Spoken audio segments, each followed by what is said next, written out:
Hello, and welcome to Virtual Investor Conferences. My name is John Viglotti, and on behalf of OTC Markets, as well as our co-host, Zacks Small Cap Research, we're very pleased you joined us for the Life Sciences Investor Forum.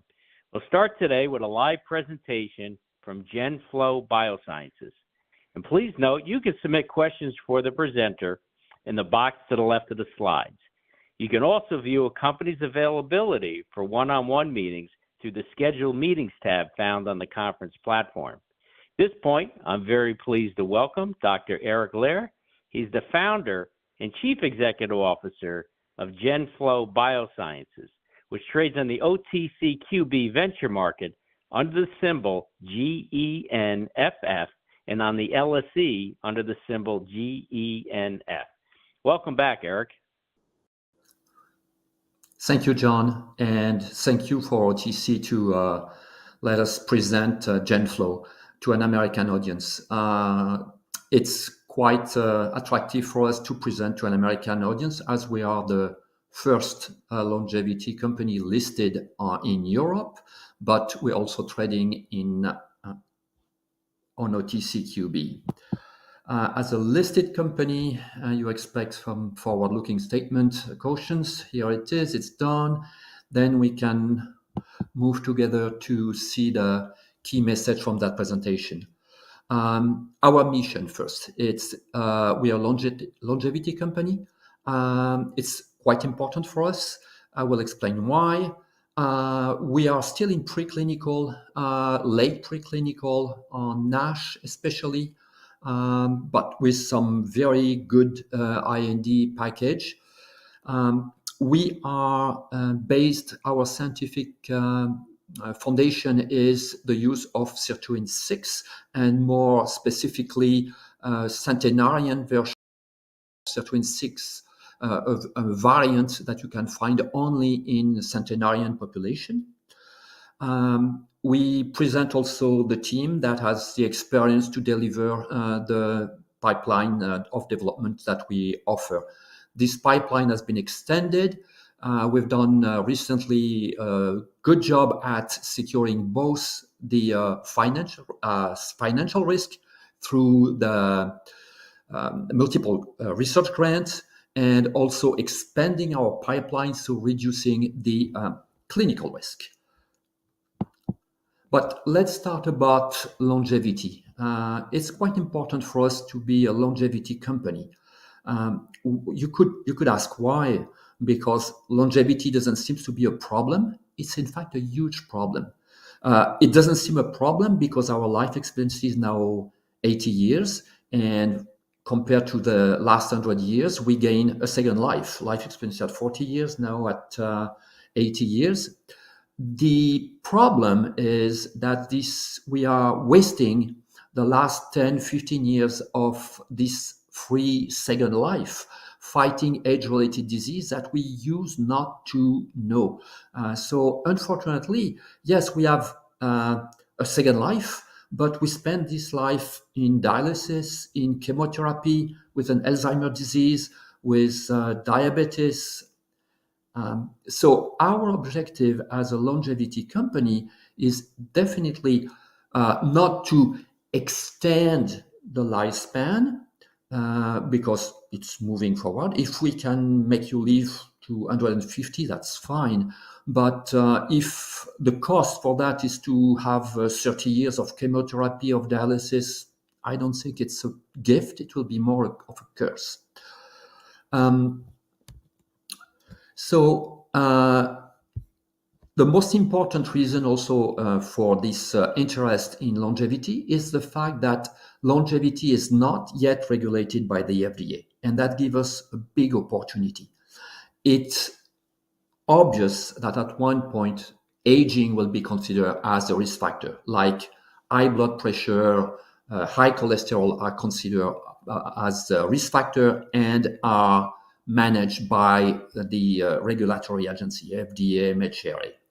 When this will happen, you will see a massive wave of acquisition from pharma to the small biotech companies developing age-related disease program.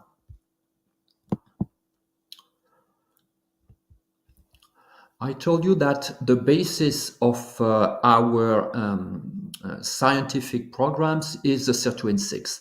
Sirtuin-6 is a quite interesting gene because it's one of these epigenomic regulators that has been uh, consistently in every species linked with the management of aging.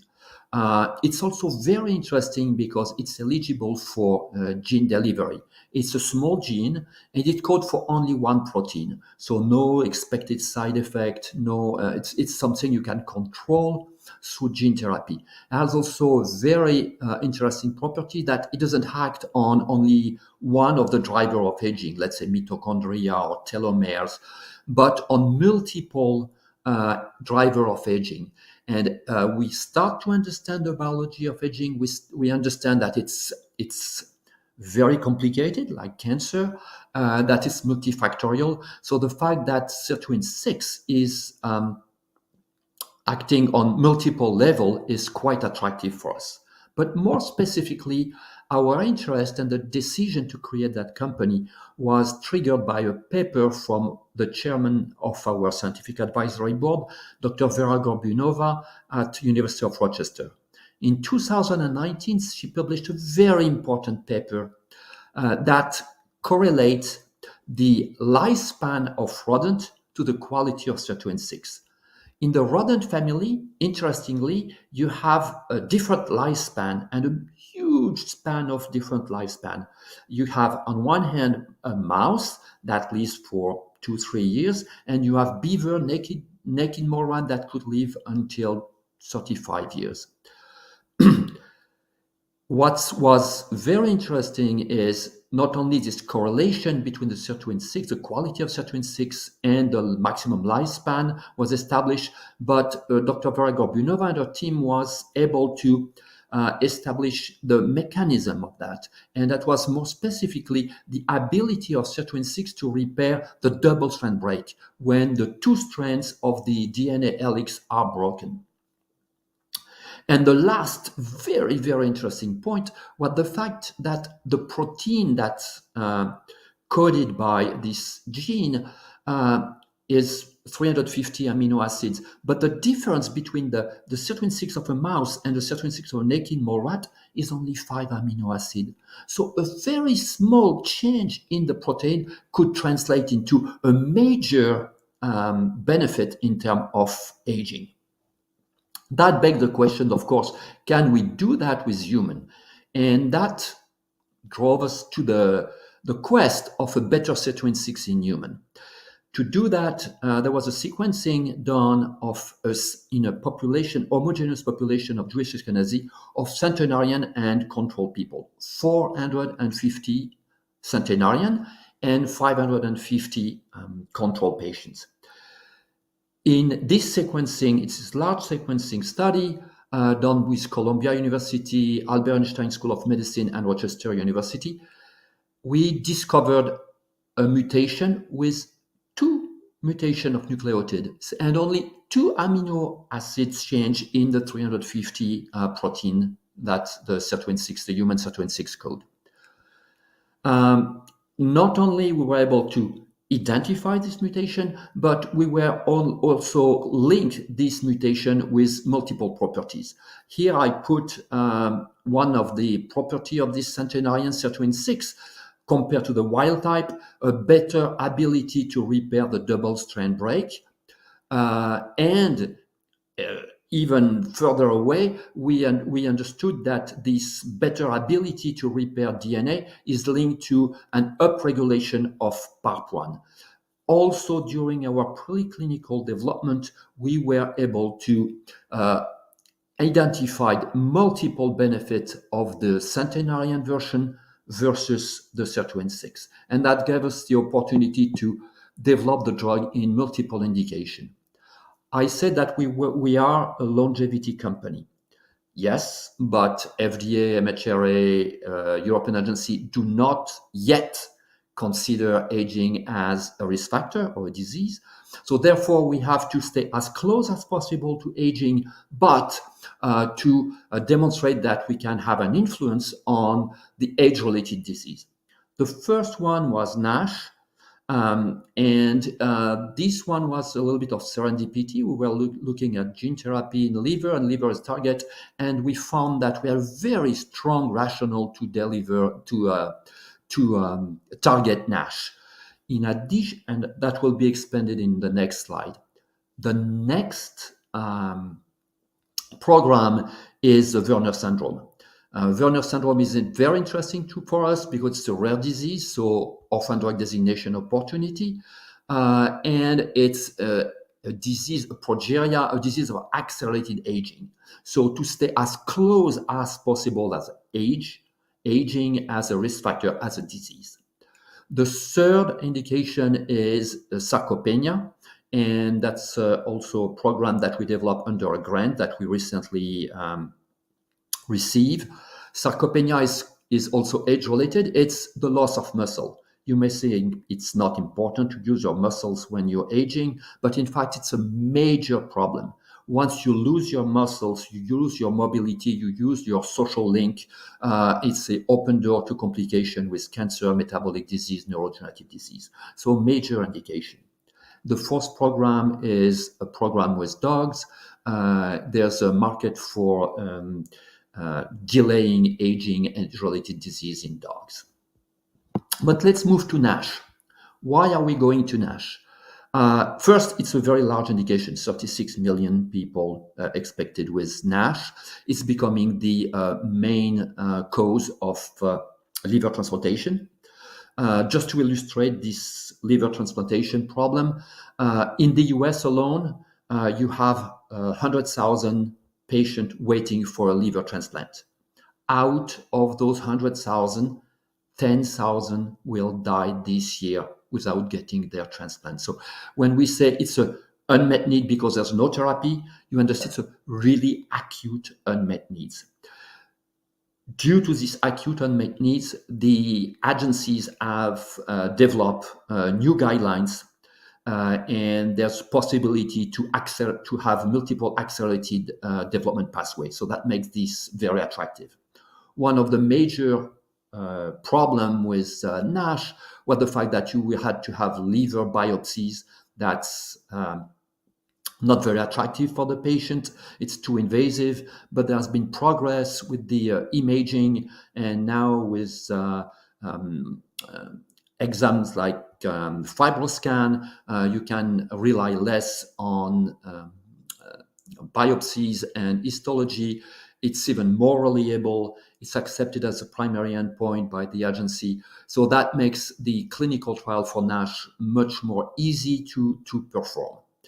But most importantly, we go to NASH because we think we have a very good shot at being the first treatment for NASH. NASH has been very difficult to treat. Why? Because it's an evolving disease. It starts with fatty liver, so fat deposition in your liver, then inflammation, fibrosis, cirrhosis, hepatocarcinoma. So it's a little bit like targeting shooting a moving target. We think we have a good shot because we have efficacy demonstrated in adipogenicity. We have efficacy on inflammation. We have efficacy on fibrosis. We have efficacy on hepatocyte function, and we have an anti-tumor effect on every hepatoma cell line we tested the drug. So very attractive drug. In addition to that, there's a huge interest now from pharma to build metabolic franchise with the success of GLP-1. So that could be a very attractive target for us. The sirtuin-6 centenarian is one part of our scientific pillar. The second pillar is our ability to deliver genes. Don't think about gene therapy as drugs like Luxturna at $2 million. Tremendous success in gene therapy, and we can now deliver genes safely, ethically, with very good pricing.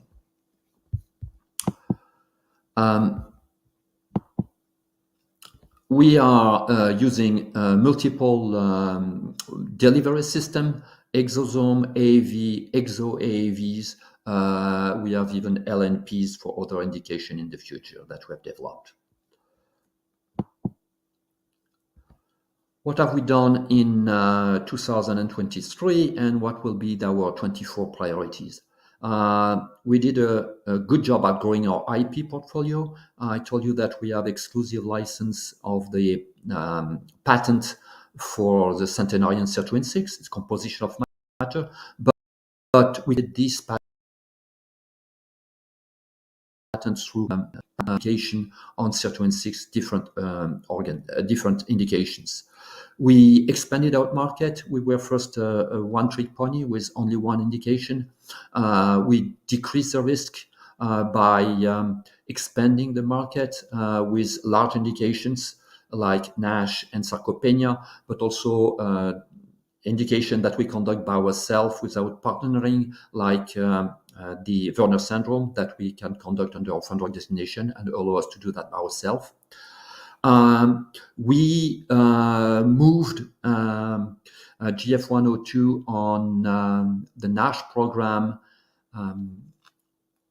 to the IND enabling phase. We are now starting the GLP talks and the GMP manufacturing of the clinical lot. The GF103 for Werner is also progressing quite well. We don't want to rely too much on animal models, which are not very reliable in terms of Werner. So we have built organoids, so synthetic organs from cells from Werner patients. So it's a very interesting preclinical model that allows us to have an idea of the potential toxicity and potential efficacy on human cells, and not only on human cells, but human cells from the patient that we want to target. So quite attractive, and we plan to present that to the European agency and the American agency very soon. Again, what our priority for 24, keep the 3 program. NASH is our lead program, but we are also progressing on Werner syndrome and progressing on sarcopenia. We have quite a balanced portfolio, and we can move those programs with grants without any financial risk. The IP was building is quite diverse with multiple family and will have a very long life. The GF102 is now assessed with AAVs, but we have alternative with exoAAV, mRNA in exosome, and LNPs. So we have multiple backup plan. And possibility to personalize this disease within NASH. NASH is a disease where you have multiple entry points, and based on our preclinical development, we could enter at multiple points. GF103 also will be our priority. With the obtention of the orphan drug designation and first discussion with the European agency. You may ask, can we deliver? Yes, definitely. We have a quite solid team. Our chairwoman, Tamara Joseph, is based in Boston, and she has been instrumental in multiple deals with Biogen before. She's at Spiro Biotech in Boston. And what I would like especially point out is the fact that we have a very strong scientific advisory board and a very solid relationship with the scientific advisory board. It's not only a scientific advisory board that validates the company, but it's a scientific advisory board whom we work very closely. We conduct a lot of our preclinical program with Dr. Vera Gorbunova or Dr. Manlio Vinciguerra. We have opportunity for multiple publication together. We added to our scientific advisory board 2 NASH members, Dr. Sven Frank in Europe and Dr. Mari Rinella at University of Chicago. And the work with this team, the close work we do with this team, give us a very strong confidence that we can deliver some milestone that will increase the valuation of the company. All I have to do now is to thank you, and I hope I will have time to answer the question because there's a lot. So the 10 minutes, I don't think it will be sufficient to answer all the questions, but I understand there's possibility to discuss after. The first question is, how will you go to commercialization? NASH program we won't commercialize by ourselves. It's very likely that we'll go for a partner, a pharma partner. That will be a validation deal. We're not yet we're not proactive on that because it will be leaving money on the table. It's, as you know, the valuation of a biotech company gets a significant increase when you have a signal efficacy. We have been very happy from the first interaction with the European agency, and they told us that they agree with our approach to have not a phase 1 with LSE volunteers, but a phase 1/2. So a phase 1 with a patient already with NASH. That's quite attractive because it will be a non-comparative study. Most likely, it's not binding, but most likely 36 patients. So that's something we can manage financially, and that give us a signal efficacy. Once we will have that, then we'll have leverage to have the best potential deal for a co-development with a big pharma that will be necessary for NASH, phase 2B and a phase 3 for NASH and the commercialization. Can you speak to your capital needs funds for 24? Yes. I mentioned that we're relying a lot on non-diluting grants, and we continue to do that. So that gives us a long cash runway, and there's no big financial risk associated with the company due to this policy. However, because we did our IPO during the COVID, we didn't have the ability to do a proper roadshow with institutional, and we're quite interested in bringing some institutional. So we will do some fundraising as a public company. We can issue every year 20% of our shares. We'll issue a few shares, and we would like to bring some institutional to strengthen our cap table. We are too exposed to retail, and therefore there's too much, I don't want to be disrespectful, but emotional trading. We have, for example, we never had once a negative RNS, but due to the macroeconomic, the economic context, inflation, wars, that has a huge impact on our shares. It's irrational, has nothing to do with our activity. So bringing some institutional thing will stabilize, decrease the volatility of the share, and help us to be more on the future radar screen of pharma partners. Do you have, next question is, do you have any academic or research partners? Yes, we have a lot. In fact, the most important one is Vera Gorbunova, University of Leicester. We run 350 mice, 2 studies with her and her team, but we also work with the University of Liverpool, with Manlio Vinciguerra. We have collaboration with we work with Eric Verdin at the back. We have also collaboration with, for example, Oxford University, that are a little bit less formal, like Dr. Lincox with the world specialist for Werner. So yes, we have a lot of different academic partners. Next question, what is your timeline to develop your NASH program? We are, according to our last interaction with the agency in Europe, we are 18 months to a clinical trial. We are now working on the non-sexy part of the preclinical, that's establishing the GMP manufacturing of the clinical lot and doing the GLP talks. The GLP talks is it's expensive, it's long.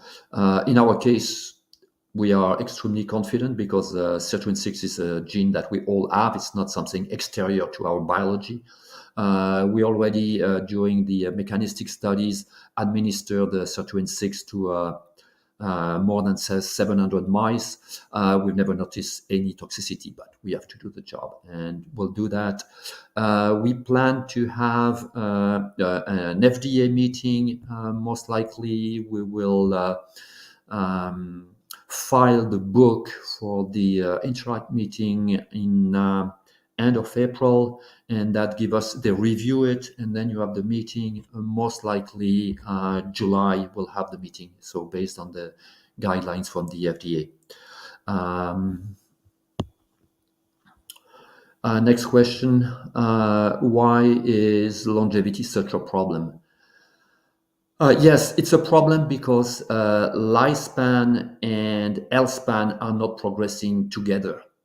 And it's a major problem because the lifespan increased, but the health span is not increasing as fast. Therefore, the time we stay in bad health is increasing. When we say we, the second problem is you couple this with the fact that our demographic concept is not valid anymore. When I was in school, I learned, a pyramid of age with a small number of old patients supported by a large number of young people. This doesn't exist anymore. And we still have a healthcare system that still deny that, total denial, and we still say, oh yes, it's possible. It's not. WHO figures, there's already, for the first time in human history, more people aged over 65 than people under 5 worldwide, not in country with some demographic issues. When you couple that in addition to the increasing cost of the more sophisticated therapies, that's not sustainable. So our healthcare system will not be sustainable if we continue as we do. And a lot of governments are now taking that very seriously, putting pressure on the agency to consider aging as a risk factor. And you can see hints of that. For example, the TAME study that my friend Nir Barzilai and a lot of people in the US are conducting to assess metformin for aging is only based on aging endpoints. And it's the first step for the FDA to say, yes, we will consider aging as a risk factor. We saw that during the COVID. The same virus was asymptomatic in young people and was killing people over 65. The host is very important. The idea of immunosenescence is now not only a concept for intellectual and people from the aging industry, longevity industry, but it's getting mainstream. Idea on the costing. Yes. Costing is quite important. It's a big priority for us. Please don't consider that we will have us like companies that will deliver gene therapy only for a few rich billionaires in the Silicon Valley. It's a little bit the reputation of longevity. It should not. What we're really interested in bringing cost-effective therapies for every one of us. And our objective is not to make people live to 150. It's to bring cost-effective solution to make you live under 180, 130, but without seeing any chemotherapy, not knowing what a dialysis is. That's our objective mostly. I don't think I have time now for another question. I will answer the other question after the program. I promise I'm open to any kind of one-on-one meeting after this presentation if you want. And I thank the audience for your attention and OTC for organizing that and give us the opportunity to present this exciting company.